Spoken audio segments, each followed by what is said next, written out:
When we talk about the roots of the Super Mario series and its unique approach to game design, the obvious place to start is with one of the most successful arcade games of the early 1980s, brought to the United States by a quirky Japanese game designer whose name begins with an N. And that game, of course, is Pac-Man. Did I say one of the most successful? I meant the most successful. Pac-Man first released worldwide at the end of 1980. And although it took a while to catch up to Namco's previous massive hit, Space Invaders, within a few years it had steamed past that milestone and was still breaking through to uncharted realms of popularity. Pac-Man was an absolute marketing bonanza. It made more money than Star Wars, which at the time was the highest-grossing film in history. The cabinets were everywhere, in your local arcade, in your local pizza joint, at the mall, in hotels, in Disney movies, I mean everywhere. There was Pac-Man breakfast cereal, and a Pac-Man Saturday morning cartoon. There were Pac-Man bumper stickers. There was a Pac-Man meme song that peaked at number 9 on the Billboard Hot 100. Wherever you turned in the early 80s, that goofy little yellow puck would be smiling right back at you. It's difficult to pin down exactly why Pac-Man was so successful, but one clear contributor to its prominence in the gaming landscape of the 80s was that it was so different. Since the release of Pong in 1972, arcade games had generally fallen into two broad categories: extremely low-fidelity sports simulators and shooters, with the second leading the field by a wide margin. In Space Invaders, you shoot enemy ships to blow them up while avoiding their bullets, which will make you blow up.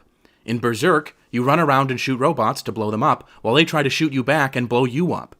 In Missile Command, you have to keep missiles from blowing up your cities by blowing them up.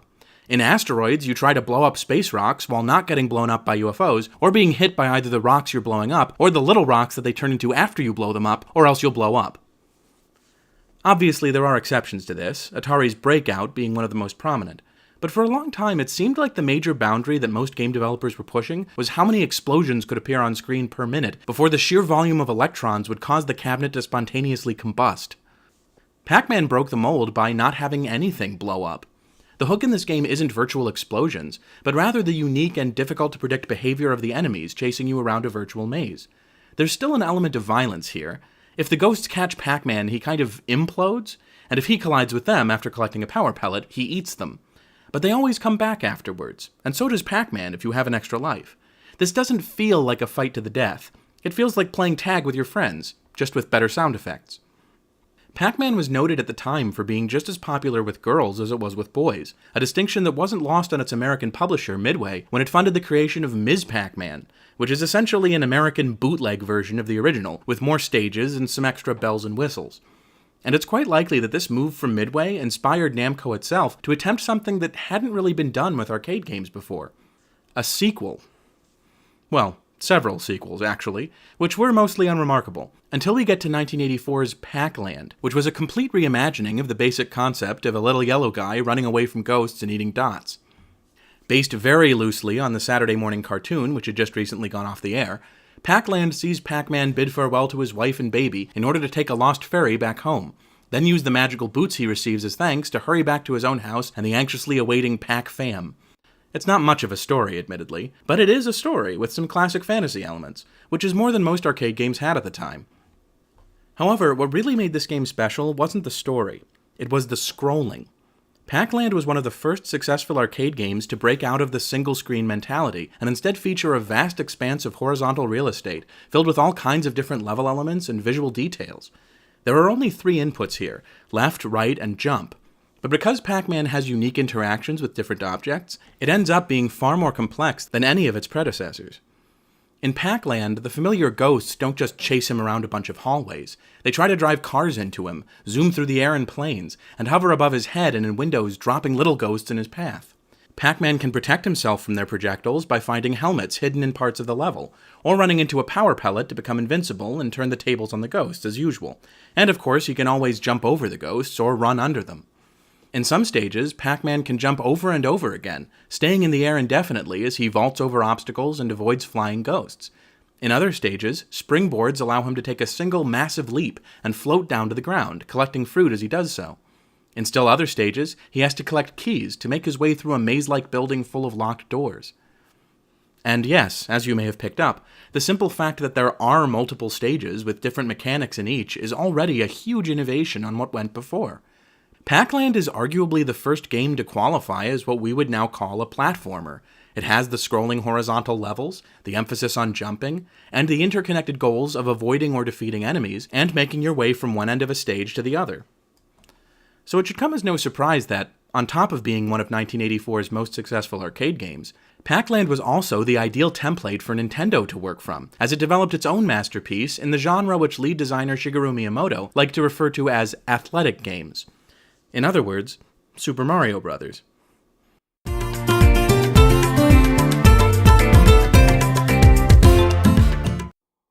Now you might think it's a bit of a stretch for me to claim that Super Mario Bros. Is the same kind of game as Pac-Land. After all, Super Mario Bros. Has a much wider variety of obstacles and enemies in its stages, while Pac-Land clearly has a greater focus on visual appeal. Also, there's no denying that on a technical level, Super Mario Bros. Mostly grew out of previous Nintendo games, some of which featured the same kind of map scrolling seen in Pac-Land. The clearest example of this is Excitebike, a racing game for the Famicom, whose engine would go on to be used in the famous platformer. But when you compare these two games structurally, the resemblance is shocking. Both Pac-Land and Super Mario Bros. Are composed of 8 worlds divided into 4 stages each, after which the player has the option of going through a harder version of earlier stages. By default, one hit will kill you in both games, but you can obtain hidden items that will let you survive a hit, including one that makes you temporarily invincible and able to defeat enemies by touching them. And both games give you extra points for jumping as high as possible when you hit the checkpoint at the end of a stage. Even the level gimmicks track to a certain extent. Both games have levels with springboards that increase your jumping power. Both games have a section where you have to pick your way through a maze. And the 4th stage in each Pac-Land world, where you can jump infinitely and have to avoid flying enemies, that's basically how swimming works in the underwater levels in Super Mario Bros. The two games may look completely different, but they have a very similar feel and pace to their gameplay. The way I look at it is this. There's very little that's in Pac-Land that isn't in Super Mario Bros., and it's mostly aesthetic stuff. What makes the later game so momentous is how much it built on the earlier one. All the things that aren't in Pac-Land, but are in Super Mario Bros., and that would eventually become iconic of the series as a whole. As impressed as I am by how revolutionary Pac-Land was, I'm under no illusions that it's more important than Mario. For all its innovations, this is a game that's still very firmly stuck in the arcade idiom, sometimes to its own detriment. It doesn't just look like an arcade game, it was one, while Mario was conceived from the very beginning as something different, something that would take advantage of the home console format in its design. As he led the development of Super Mario Bros., Shigeru Miyamoto must have been conscious of the impending release of Nintendo's Famicom Disk System, a new disc-based peripheral that would revolutionize game design and likely make their older cartridge-based approach obsolete. Nintendo had only been working with interchangeable game cartridges for a couple of years, and now, despite everything they'd learned in the process, this was the end of the line. We can also see in retrospect that this was the first time Nintendo was forced to confront the issues associated with moving to a new console generation. The Famicom had been a big hit in Japan, but a lot of its early success was due to ports of Nintendo's popular arcade games. By 1985, though, Nintendo had begun to focus on making original games for the Famicom instead, and the disk system would likely draw them even farther away from the arcade environment, which had long been their comfort zone. Did Nintendo's customers feel that they had gotten their money's worth out of the Famicom already? Or did they buy in expecting that newer and better games for it were on the horizon? After all, the Atari 2600 had originally been released in 1977, and new games for it were still coming out, even after the infamous crash of 1983, with no additional hardware needed to play them. In Europe, the standard was for game consoles to also be home computers, and one model might be good for a decade's worth of new games. Would Japanese consumers be willing to shell out for an expensive and technically unnecessary peripheral just to play new games on a console that was only 3 years old? Neither Nintendo's management nor Miyamoto were going to gamble their whole future on such a dicey proposition. It was clear that the original Famicom needed a last hurrah, a grand finale that would cement the console's status as a worthwhile purchase on its own. And so, in a pattern that Nintendo would follow for many years to come, Super Mario Bros. Ended up being defined both by its creator's ambitious vision and by severe technical limitations that forced the team to ruthlessly optimize. This was never going to be a sumptuous visual treat like Pac-Land. Miyamoto had bigger fish to fry, and he had a smaller pan to do it with. And it's funny to think that so many of the foundational elements of Mario's identity were the result of happy accidents and compromises that turned out to be more interesting than they might have been if the designers could have done whatever they wanted.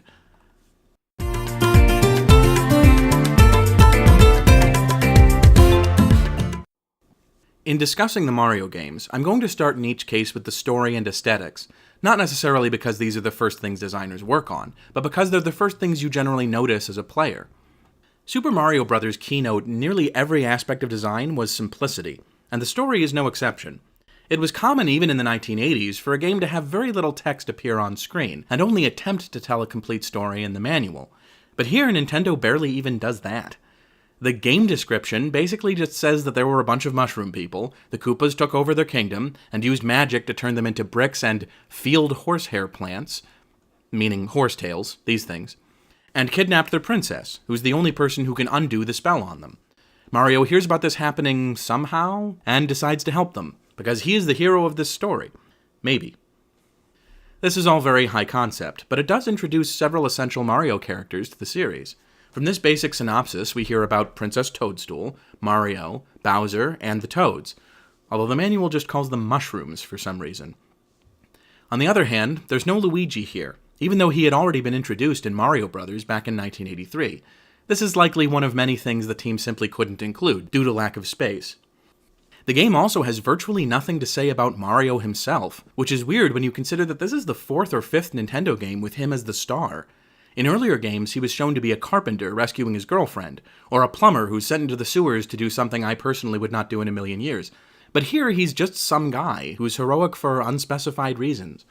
To the extent that you're expected to pay attention to any story element here, it's more the Mushroom Kingdom itself, the setting, rather than any of the characters. So, what about that setting? Well, to be honest, it's really ugly, even by the standards of the time. But to be a tad more objective, I would say that the visuals here are very flat and modular, or tile-based. Levels are very obviously made out of a few basic, usually square objects piled up into different arrangements. Famously, even the clouds are just a recolored version of the bushes on the ground. Lighting is also flat and standardized. The basic platform block, for instance, is always made to look like it's being lit from the top left by the sun, even when it's under a pile of other blocks, or underground, or in the middle of the night.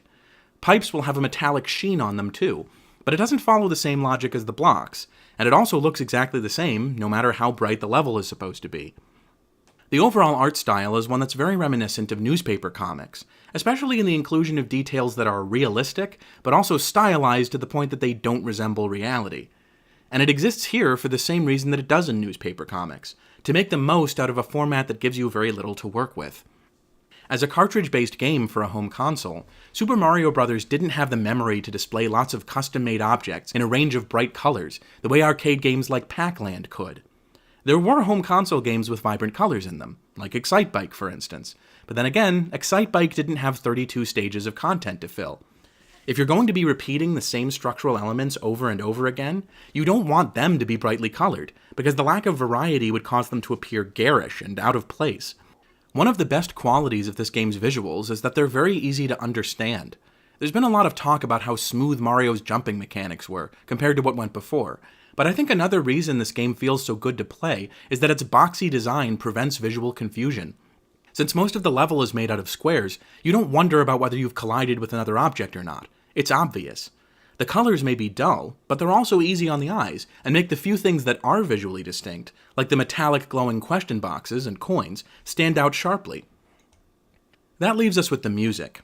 This was one of the few places in which Super Mario Bros. Is an unambiguous improvement on its arcade predecessors, mostly thanks to composer Koji Kondo, whose work was famously inspired by Japanese jazz fusion bands like T-Square and Cassiopeia. Unlike Pac-Land, which essentially had a level theme, a slightly faster variation on the same theme, and a slower, creepier theme for indoor stages, Super Mario Bros. Has 4 distinct tunes, all of which transcend the jingle quality of most arcade music. Well, okay, maybe not the castle theme, but the other 3 are quite distinctive. The underwater levels are accompanied by a serene waltz, underground levels by a more modern-sounding jazz number, and of course we have the main overworld theme, which is justly famous, particularly its catchy 6-note introduction. Where I think the visuals and music come together is that both are designed less to draw attention to themselves and more to enhance the gameplay. One is below average for the time, and the other is above average, but Nintendo's priorities in both cases were the same. The music needed to be more complex, because a constantly repeated 10-second jingle would get annoying if you've been trying to beat the same level for half an hour. But the visuals benefit from being simple, because that helps you focus on what's important. Speaking of which, now that we've laid the groundwork for it, let's move on to that important stuff.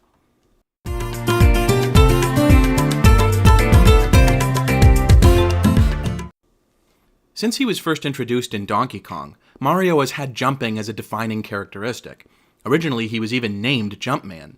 But there's a crucial difference between his previous appearances and this one, which also separates him from the high-jumping hero of Namco's Pac-Land. In Super Mario Bros., for the first time, Mario jumps on top of enemies to defeat them, and travel even farther in the air by doing so. This is a relatively small change conceptually, but the way Nintendo implemented it totally transformed how levels work. See, in Donkey Kong, Mario could only defeat enemies when he had a hammer. If there wasn't one, he was forced to avoid enemies instead. Then, in Mario Bros., which is centered around clearing stages of enemies, he still couldn't jump on them. He had to stun them by hitting them from below, then kick them away before they recovered. And in Pac-Land, the game which most closely resembles Super Mario Bros., the hero couldn't really attack enemies at all. Just like in his original outing, Pac-Man could only destroy the ghosts by touching them while he was invincible. At all other times, he had to just avoid them. The new Mario wasn't going to put up with any of that nonsense. When he sees an opponent, his first instinct is to plant a boot on its head and then spring away to the safety of a nearby platform. If you're good at this game, there isn't really a conflict between tackling enemies and advancing through the level. The objectives are complementary. You use one to take care of the other. Of the dozen or so enemies who populate the Mushroom Kingdom, only 3 of them, Spinies, Piranha Plants, and Bowser himself, can't be jumped on at all. These act more like traps than regular enemies, although they can be defeated in another way I'll be discussing in a minute. For all the rest, some variant of jump on their heads works to get rid of them and leave you free to progress. Koopa Troopas were the first enemy developed for Super Mario Bros., and design-wise they have a lot in common with the Shell Creepers from the arcade Mario Bros. In this game, though, stomping on them will leave behind an empty shell, which can be kicked across the stage, posing a mortal threat to anything that gets in its way, including you. Paratroopers are similar, except that they also move up and down, making them a little harder to avoid. Goombas were actually invented near the end of development, out of concern that Koopas might be a little too dangerous to appear in the first level. With these guys, there's no concern about them leaving a deadly weapon behind. One stomp and they disappear completely. Another one of this game's many anecdotes about saving space is that Goombas only have one sprite, which is simply flipped back and forth to simulate them scurrying across the ground. This ended up looking really funny, which may explain their enduring popularity throughout the series. If any Mario enemy is punched above its weight, it's Goombas.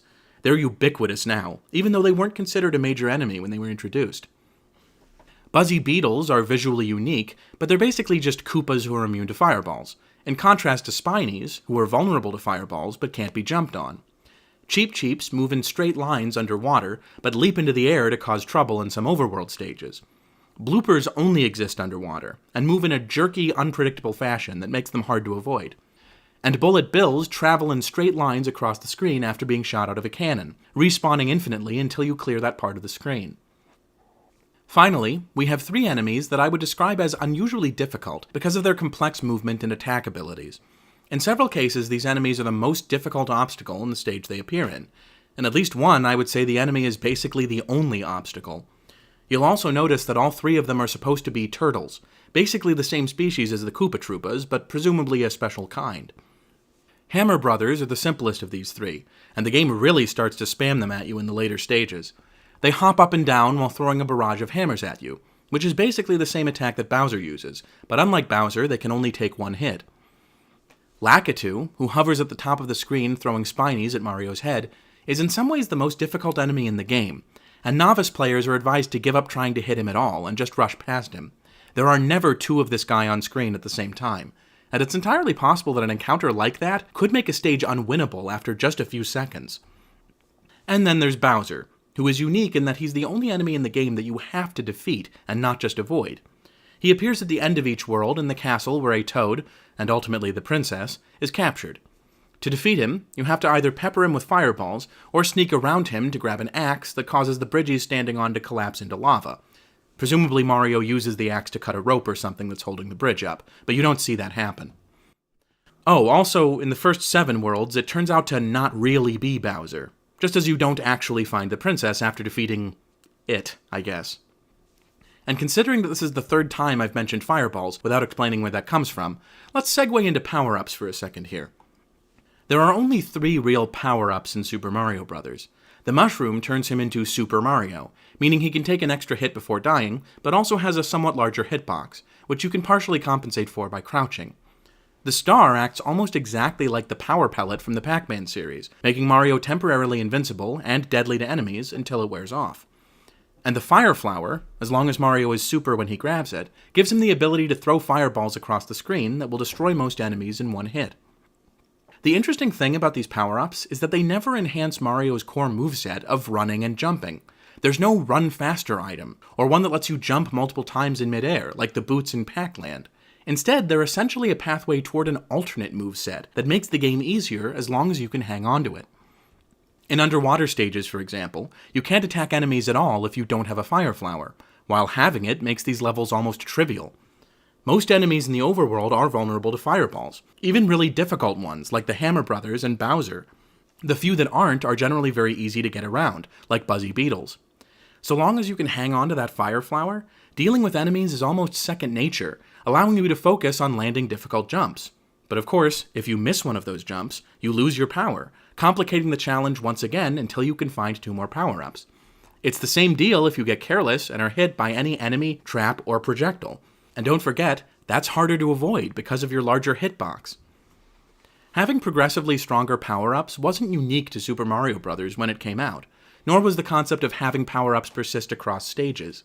Konami's Gradius came out in arcades several months before, and it famously included both. And like Gradius, this game has an interesting difficulty dynamic, in which skilled players face a difficulty curve that stays flat or even slopes downward for fairly long periods, punctuated by moments that are difficult no matter how powered up you are. Back in the early 80s, there weren't a lot of games you could call easy, especially not in arcades. But while the level of challenge was high, it also tended to be predictable. In Pac-Man, for instance, you run through the same maze again and again. All that changes is that the ghosts get faster and the power pellets run out faster. So you could argue that its difficulty curve is a fairly straight shot upwards with no variations until the challenge becomes theoretically impossible. I mean, it never gets there because of the whole kill screen thing, but you can see how eventually it would. The difficulty curve in Super Mario Bros. Looks more like this, with frequent movements up and down even though the general trend is upwards. It has a very unpredictable level of challenge because of the wide variety of scenarios that different stages present you with. But it also stays within certain boundaries that most arcade games would start below and eventually pass above. Not only that, but depending on how well you avoid being hit, this curve is going to look different for every player. Some people will hold on to a fire flower for an entire world. Others will barely scrape by and finish as little tiny baby Mario by the skin of their teeth. Thus, I would argue, Super Mario Bros. Not only becomes easier as you get good at it, but it's also fun and interesting to get good at, even when you're losing. This was one of the first games to demand that its player build up a broad knowledge of what goes on in the game in order to win. How does this new enemy work? How do you get past this obstacle? Which of these platforms is easiest to land on? Etc. More than any other game to this point, including all of Nintendo's previous work, this game has a high skill ceiling and consistently rewards the attention you pay to it. That's what things like coin heavens and warp zones are all about. Coin heavens are screens you can reach by climbing up vines that grow out of certain blocks, full of coins that you can collect for extra lives with no risk. But to find those blocks, you have to do a lot of exploring. Warp zones are rooms with pipes in them that will warp you to later worlds, saving you the trouble of playing the stages in between.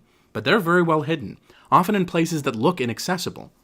I don't think Miyamoto or his team expected anyone to find a single coin heaven or warp zone the first time they played or even beat Super Mario Bros. These are bonuses for players who've seen it all at least once, but might want to get back into the game just to experience their favorite moments, or to see how quickly they can get through it. Metroid is often considered the first milestone on the path of speedrunning in video games, but even if Super Mario Bros. Has no way of tracking your playtime, I can't help thinking that Nintendo expected some players to try to blaze through as fast as possible. Super Mario Bros. Was not the first game to focus on replayability. Most arcade games, including Pac-Land, were designed from the ground up to be replayable. That was how they were able to make money, charging players $0.25 per game. But I do feel that Super Mario Bros. Was the first game to be both beatable and highly replayable. You don't really beat Pac-Man or Space Invaders or even Mario Bros. You just keep playing until you lose or the game freezes up. On the other hand, you could beat Donkey Kong, and I think that's part of the reason it felt so fresh in 1981. but I also think that its replayability suffers after you manage to get to the end. Mario's moveset is so restricted in that game that once you see all the content, there's not much left to explore. Super Mario Bros. Was different. The fun you get from it depends not just on what Nintendo put into it, but how you play it, and that versatility is what makes it special. I don't know anybody today who's still interested in playing another game of Pong or Space Invaders, and despite how revolutionary it was for the time, Pac-Land is in the same boat. No one wants to travel back to the state of video games in 1985 and experience that instead of the plethora of fantastic games released since then. But there are absolutely people who, if you booted up the original Super Mario Bros. And offered them the controller, would take it and play through the whole game, every last screen and block and Koopa Troopa, not just to get a hit of nostalgia, but because they want to see if they're still as good at it as they used to be. And they'd have a whale of a time doing it.